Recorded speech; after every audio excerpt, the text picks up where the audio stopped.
ኤዶ ሰላም ቤተሰቦች የሚገኘው በምዕራብ አርሲ ነው። ምሪውን ፕሮጀክት እንግዲህ በምዕራብ አርሲ ላይ እንጀምራለን። ወደዚህ ቦታ ከሁለት ቀን በፊት ልመጣ ነበር፣ ግን ህመም አጋጥሞኝ ሆስፒታል ነበርኩ ለቀን። አሁን ተሽሎኝ መጥቻለሁ። እንግዲህ የፕሮጀክቴን መጀመሪያ እዚህ እናደርጋለን። እንግዲህ ንጹህ ውሃ ለሰዎች እንዲደርስ እናደርጋለን። ተከተሉ።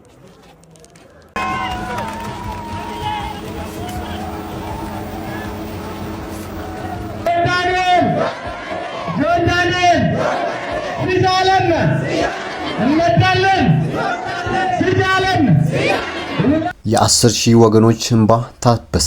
ቲክቶከሩ ጆን ዳንኤል ታላቅ የውሃ ፕሮጀክት አስጀመረ። ታዋቂው የቲክቶክ ይዘት ፈጣሪ ጆን ዳንኤል ሰብአዊነት ድንበር እንዳሌለው በድጋሚ በተግባር እያሳየ ይገኛል። በኦሮሚያ ክልል ንጹህ የመጠጥ ውሃ እጥረት ክፉኛ ለሚያሰቃያቸው ለ10,000 የገጠር ነዋሪዎች የሚሆን ግዙፍ የቦኖ ውሃ ግንባታ በይፋ አስጀምሯል። ሰው ለመርዳት ሰው መሆን በቂ ነው የሚለው መሪ የሙጥኝ ያለው ይህ ወጣት የቲክቶክ ተከታዮችን በማስተባበርና የራሱን አቅም በመጠቀም የሰራው ይህ ስራ ለሌሎች ተጽዕኖ ፈጣሪዎች ትልቅ ትምህርት ነው። ነዋሪዎቹም በዚህ በጎ ተግባር ታላቅ ተስፋና ደስታ እንደተሰማቸው ገልጸዋል። እንዲህ ያሉ ለውጥ አምጪ ተግባራት ተጠናክሮ ሊቀጥሉ ይገባል።